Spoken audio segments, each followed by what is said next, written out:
Yes, bwana, I go by the name of Mr. Navin Kasim Chandra and sing Young Children Big Man. So today I'm here, TGB Chilitoto. I will give challenge my brother. But how are you, bro?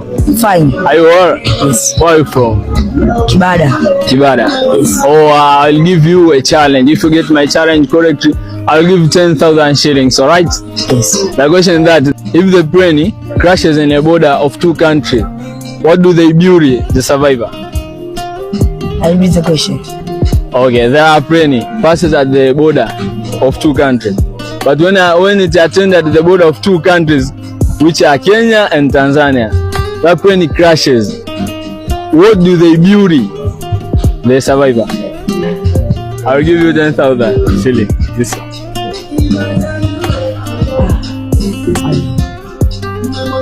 Can you bury survivor? Can you bury survivor?